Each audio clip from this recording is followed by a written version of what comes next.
الحمد للہ وحدہ لا شریک لہ والصلاة والسلام علی من لا نبی بعدہ۔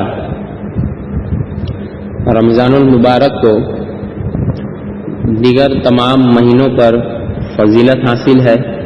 اس مہینے میں ایک نفل کا ثواب فرض کے برابر ہو جاتا ہے اور ایک فرض کا ثواب 70 فرائض کے برابر کر دیا جاتا ہے۔ حضرت سلمان فارسی رضی اللہ عنہ آپ علیہ السلام کا فرمان نقل کرتے ہیں مشکات المصابیح جلد 2 صفحہ 341 پر کہ اے لوگو، تم پر ایک مہینہ آ رہا ہے جو بہت بڑا اور بہت مبارک مہینہ ہے۔ اس میں ایک رات ایسی ہے جو 1000 مہینوں سے بڑھ کر ہے۔ اللہ تعالیٰ نے اس کے روزوں کو فرض فرمایا اور اس کی رات کے قیام کو ثواب کی چیز بنایا۔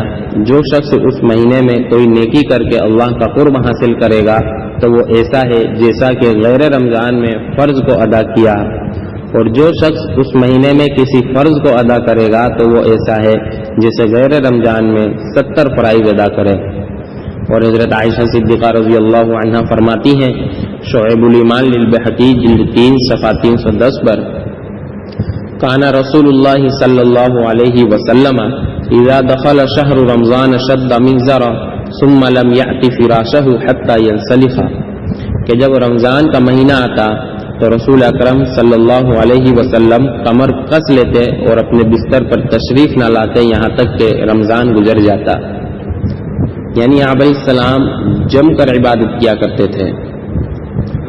اور جب رمضان کی آخری 10 راتیں آتی تو سیدہ عائشہ صدیقہ رضی اللہ عنہا ہی فرماتی ہیں مسلم شریف جلد 2 صفحہ 108 پر کان رسول اللہ صلی اللہ علیہ وسلم یجتہد فی العشر الاواخر ما لا یجتہد فی غیرہا، کہ رسول اکرم صلی اللہ علیہ وسلم آخری 10 دنوں میں جو کوشش فرماتے وہ باقی دنوں میں نہ فرماتے تھے۔ یعنی رمضان کا جو آخری عشرہ ہے 21 سے آخری رمضان تک، اس میں آپ علیہ السلام جتنی عبادت کی کوشش فرمایا کرتے تھے باقی دنوں میں نہیں فرماتے تھے۔ اور رمضان المبارک میں چونکہ اجر و ثواب کئی گنا بڑھ جاتا ہے، اس لیے جتنی بھی عبادات انسان کر سکتا ہو وہ ضرور کرے۔ فرائض کے علاوہ چند نفل عبادات کو مستقل مزاجی اعتدال اور اطمینان سے کیا جائے تو انشاءاللہ بہت فائدہ ہوگا۔ تفصیلات انشاءاللہ ابھی اور اگلی ویڈیوز میں آئے گی۔ اب روزوں کے مسائل کچھ سماعت فرما لیں۔ روزے کی نیت کے معاملے میں کچھ باتیں سمجھ لیں۔ جہاں تک روزے کی نیت کا معاملہ ہے تو افضل یہ ہے کہ رمضان المبارک کے روزوں کی نیت صبح صادق سے پہلے کر لی جائے۔ اگر صبح صادق سے پہلے رمضان شریف کا روزہ رکھنے کا ارادہ نہیں تھا، صبح صادق کے بعد ارادہ ہوا، تو اگر کچھ کھایا پیا نہ ہو تو روزہ رکھ سکتے ہیں، اس کی نیت کر سکتے ہیں، اس کی نیت درست ہے۔ دوپہر سے 1 گھنٹے پہلے تک رمضان کے روزے کی نیت کر سکتے ہیں۔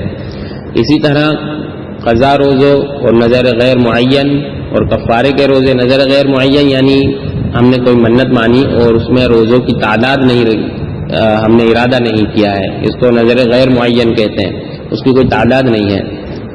اور اسی طرح کفارے کے روزے تو تمام جو روزے ہیں ان کی نیت صبح صادق سے پہلے کرنا ضروری ہے۔ اس کے بعد اگر نیت کی تو شرعی لحاظ سے اس نیت کا اعتبار نہیں ہوگا۔ اسی طرح نفل روزے نظر معین اور ادائے رمضان کے روزوں کی نیت صبح صادق سے پہلے نہ کی ہو تو دوپہر سے 1 گھنٹے پہلے تک نیت کی جا سکتی ہے۔ بشرط یہ ہے کہ آپ نے صبح صادق کے بعد کچھ کھایا پیا نہ ہو۔ اور زبان سے روزے کی نیت ضروری نہیں ہے کہ ہم زبان سے روزے کی نیت کریں۔ نیت اصل نام ہے دل کے ارادے کا۔ البتہ زبان سے نیت کے اظہار میں کوئی حرج نہیں ہے اگر ہم کوئی الفاظ ادا کرتے ہیں، احادیث مبارکہ میں اس کا ثبوت ملتا ہے۔ اب روزہ کن چیزوں سے نہیں ٹوٹتا، اس کے چند مسائل سماعت فرما لیں۔ بھول کر کھانے پینے سے روزہ نہیں ٹوٹتا، چاہے 1 بار کھا پی لیا ہو، 2 بار کھا پی لیا ہو، کتنی ہی بار کھا پی لیا ہو، بھول سے کیا ہے تو روزہ نہیں ٹوٹے گا۔ اور اگر ایک شخص کو بھول کر کچھ کھاتے پیتے ہم نے دیکھا اور اگر وہ شخص اتنا طاقتور ہے کہ روزے سے اس کو کوئی تکلیف نہیں ہوتی تو دیکھنے والے پر اسے روزہ یاد دلانا دیکھنے والے پر واجب ہے۔ اور اگر کوئی ایسا شخص کھا رہا ہے جس میں طاقت نہیں ہے، روزے سے اسے تکلیف ہوتی ہے، تو ایسے شخص کو روزہ یاد نہ دلائے، اس کو کھانے دیں۔ یہ مسئلہ تھوڑا پیچیدہ ہے، اس کو اچھی طرح سمجھیں۔ میں نے یہ مسئلہ پچھلے سال بھی بیان کیا تھا، اور میں اپنی اس سے پہلے کی آڈیو میں بتا چکا ہوں کہ پچھلے سال میں نے مدلل انداز میں مسائل بیان کر چکا ہوں، اس لیے اس سال میں دلیل کا اہتمام نہیں کر رہا ہوں۔ یہ مسئلہ بہشتی زیور میں موجود ہے۔ یہاں کچھ لوگ یہ کہہ سکتے ہیں کہ بھائی ہم کسی کو دیکھ رہے ہیں کہ کوئی پانی پی رہا ہے تو ہم اسے یاد کیوں نہ دلائیں۔ تو یہاں اس بات کو اچھے سے سمجھے کہ دو بات ہے۔ ایک تو یہ کہ ہم کسی ایسے شخص کو دیکھ رہے ہیں جو طاقتور ہے، جو روزے کی تکلیف برداشت کر سکتا ہے، تو ایسے شخص کو روزہ یاد دلانا دیکھنے والے پر واجب ہے۔ دوسری بات، ہم اب کسی ایسے شخص کو دیکھ رہے ہیں جو کمزور ہے، جس سے ہم اچھی طرح واقف ہیں کہ روزہ رکھنے کے بعد اس کو بہت سی پریشانیوں کا سامنا کرنا پڑتا ہے، یہ بے ہوش ہو سکتا ہے، چکر کھا سکتا ہے، تو ایسے شخص کو روزہ نہ یاد دلایا جائے تاکہ اس کا روزہ بھی ہو جائے۔ اب دوسری بات یہ ہے کہ ہم یہ فیصلہ کیسے کریں کہ یہ بھول کر پانی پی رہا ہے یا چھپ کر پانی پی رہا ہے۔ تو اسلام میں ایک اصول بنایا گیا کہ ہم ہمیشہ کسی کے بھی بارے میں بدگمان نہ ہوں، احادیث میں موجود ہے۔ ہمیں ہمیشہ کسی کے بھی بارے میں اچھا گمان رکھنا چاہیے، بدگمان نہیں ہونا چاہیے۔ کیوں؟ کیونکہ قیامت کے دن اللہ تعالیٰ برے گمان پر دلیل پوچھیں گے کہ تم نے کسی کو پانی پیتے دیکھا تو اپنا خود کا فیصلہ کیسے کر لیا کہ وہ چھپ کر پانی پی رہا تھا، اور اگر آپ نے اچھا گمان رکھا تو اللہ تعالیٰ قیامت کے دن اجر دیں گے۔ تو برے گمان پر اللہ دلیل مانگتے ہیں، اچھے گمان پر اللہ اجر دیتے ہیں، تو بہتر یہی ہے کہ ہم قیامت کے دن اللہ کو دلیل تو نہیں دے سکتے، تو ہم اچھا گمان رکھیں تاکہ ہمیں اجر بھی مل جائے اور جو پانی پی رہا ہے اس کا روزہ بھی ہو جائے۔ تو اس لیے ہمیں بدگمانی چھوڑ دینا چاہیے اور ہمیشہ کسی کے بھی لیے اچھا گمان رکھنا چاہیے۔ اللہ کا کرم ہے، میں ایک مسائل پر بہت تفصیل سے آپ کو سمجھا سکتا ہوں، لیکن چونکہ اتنا وقت نہیں ہوتا ہے، اگر کسی کو میرا بتایا ہوا مسئلہ سمجھ میں نہ آئے، اس کو کوئی الجھن ہو تو مجھے کمنٹ کرے، میں انشاءاللہ اس کو دلیل بھی دوں گا اور اچھے انداز سے اچھے ڈھنگ سے سمجھانے کی میں اپنی طرف سے پوری کوشش کروں گا انشاءاللہ۔ آگے اور مسائل سمجھے۔ تھوک نکلنے سے روزہ نہیں ٹوٹتا، چاہے کتنا ہی نکل لے۔ اسی طرح اگر پان کھا کر خوب کلی غرارہ وغیرہ کر لیا ہو، منہ صاف کر لیا ہو، لیکن تھوک کی سرخی ختم نہیں ہوئی، لال پن ختم نہیں ہوا، تو اس سے روزے پر کچھ فرق نہیں پڑے گا، اس کا روزہ بالکل صحیح ہو جائے گا۔ اسی طرح ناک کو اتنی زور سے سڑک لیا کہ حلق میں چلی گئی تو روزہ نہیں ٹوٹا۔ اسی طرح منہ کی رال جو ہوتی ہے وہ بھی سڑک کر نگل جانے سے روزہ نہیں ٹوٹتا۔ اور خون تھوک سے کم ہو، اگر ہمارے منہ میں کسی وجہ سے خون آ گیا تو جو خون ہے وہ تھوک سے کم ہو اور خون کا مزہ حلق میں معلوم نہ ہوتا ہو تو روزہ نہیں ٹوٹا۔ اسی طرح اگر زبان سے کوئی چیز چکھ کر تھوک دی تو روزہ نہیں ٹوٹا، لیکن خواہ مخواہ ایسا کرنا مکروہ ہے۔ لیکن اگر کسی کا شوہر بدمزاج ہو اور یہ ڈر ہو کہ اگر سالن میں نمک وغیرہ کم نہ ہوا تو غصہ کرے گا، گھر کا ماحول خراب کر سکتا ہے، تو پھر گنجائش ہے۔ اسی طرح کسی چیز کو اپنے منہ سے چبا کر چھوٹے بچے کو کھلانا یہ بھی مکروہ ہے، البتہ اگر اس کی شدید ضرورت پڑے اور مجبوری و ناچاری ہو جائے تو پھر گنجائش ہے۔ اسی طرح مسواک سے دانت صاف کرنا بھی درست ہے، چاہے وہ سوکھی مسواک ہو یا تازہ مسواک ہو، اور مسواک کا ذائقہ منہ میں محسوس ہو تب بھی یہ عمل مکروہ نہیں ہے۔ اسی طرح خون دینے، خون لگوانے، انجیکشن اور ڈراپ سے بھی روزہ نہیں ٹوٹتا، اور میک اپ کرنے یعنی کریم لوشن لگانے سے بھی روزہ نہیں ٹوٹتا۔ اسی طرح لپسٹک لگانے سے بھی روزہ نہیں ٹوٹتا، لیکن اس کا خیال رہے کہ منہ کے اندر نہ جائے۔ اور اگر روزدار کو احتلام ہو جائے، نائٹ فیل ہو جائے تو اس سے بھی روزہ نہیں ٹوٹتا۔ اسی طرح استحاضہ ایک بیماری ہے، اس میں نماز پڑھنا ہوتی ہے، اسی طرح استحاضے کی حالت میں روزہ بھی رکھنا ہے، اور دوران روزہ اگر استحاضے کا خون آ جائے تو اس سے روزہ نہیں ٹوٹتا، روزہ صحیح ہو جائے گا۔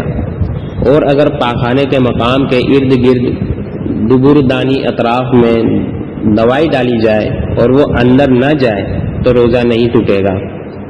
اور بام لگانے سے روزہ نہیں ٹوٹتا، لیکن ناک کے اندر بام نہیں لگانا چاہیے. اور پھول یا کوئی بھی خوشبو سونگھنے سے روزہ نہیں ٹوٹتا. روزے کی حالت میں گیلے کپڑے کو سر پر یا جسم پر لپٹنا جائز ہے، اس سے روزے پر کوئی فرق نہیں پڑتا. اور اسی طرح ناک، منہ، کان یا کسی زخم سے یا بواسیر کا ہی خون کیوں نہ ہو، اگر وہ نکلے تو روزہ نہیں ٹوٹتا. اسی طرح روزے کی حالت میں خلال کرنا درست ہے، یعنی دانتوں کی صفائی. ہم کچھ کھاتے ہیں، دانتوں میں پھنس جاتا ہے، اس کو خلال کہا جاتا ہے. تو خلال کرنا درست ہے، لیکن یہ ذہن میں رکھیں کہ ہم خلال اگر دھاگے سے کر رہے ہیں تو وہ جو دھاگا ہے وہ کوئی فلیور والا نہ ہو. کچھ دھاگے ہیں جس میں فلیور ہوتا ہے، اگر اس دھاگے سے ہم نے ہمارے دانتوں کی خلال کی، اس کی صفائی کی، تو یہ جو عمل ہوگا یہ مکروہ ہوگا. اسی طرح روزے کی حالت میں تیراکی کرنا جائز ہے، پانی میں تیرنا جائز ہے، لیکن یہ خیال رہے کہ ناک یا منہ کے ذریعے پانی اندر نہ جائے. اگر پانی اندر گیا تو روزہ ٹوٹ جائے گا اور قضا لازم ہوگی. اسی طرح روزے کی حالت میں غیر ضروری بال صاف کرنا بھی جائز ہے، اس سے روزے پر کوئی فرق نہیں پڑتا. اور کورونا کا ٹیسٹ کروانا روزے کی حالت میں، اس سے بھی روزہ نہیں ٹوٹتا. اور کورونا ویکسین جو انجیکشن کے ذریعے لگائی جاتی ہے، اس سے بھی روزہ نہیں ٹوٹتا. اللہ تعالیٰ صحیح مسائل کو سمجھ کر اس پہ عمل کی ہمیں توفیق عطا فرمائے. بیت الخلاء میں جانے کی دعا. اللہم انی اعوذ بک من الخبث والخبائث. بخاری شریف جلد 3 صفحہ 496. اے اللہ، میں خبیث شیاطین سے آپ کی پناہ مانگتا ہوں، چاہے وہ مذکر ہو یا مؤنث. یہ دعا بیت الخلاء میں داخل ہونے سے پہلے پڑھیں. پھر جب بیت الخلاء سے ہم باہر آئیں تو پھر یہ دعا پڑھیں. الحمدللہ الذی اذھب عنی الاذی وعافانی. سنن ابن ماجہ جلد 1 صفحہ 133. سب تعریف اللہ کے لیے ہے جس نے مجھے گندگی سے دور رکھا اور عافیت عطا کی. یہ دعا ہم باہر آ کر پڑھ لیں. قرآن مجید کی آیات سماعت فرما لیں. سورہ معاون کی مکمل آیات. بسم اللہ الرحمن الرحیم. شروع اللہ کے نام سے جو بہت مہربان نہایت رحم والا ہے. أرأيت الذي يكذب بالدين فذلك الذي يدع اليتيم ولا يحض على طعام المسكين فويل للمصلين الذين هم عن صلاتهم ساهون الذين هم يراءون ويمنعون الماعون. صدق اللہ العظیم. اس میں اللہ تعالیٰ نے ذکر فرمایا، کیا تم نے اسے نہیں دیکھا جو جزا اور سزا کو جھٹلاتا ہے؟ وہی تو ہے جو یتیم کو دھوکے دیتا ہے اور مسکین کو کھانا دینے کی ترغیب نہیں دیتا. بڑی خرابی ہے ان نمازیوں کے لیے جو اپنی نماز سے غفلت کرتے ہیں، جو دکھاوا کرتے ہیں اور دوسروں کو معمولی چیزیں دینے سے بھی انکار کر دیتے ہیں.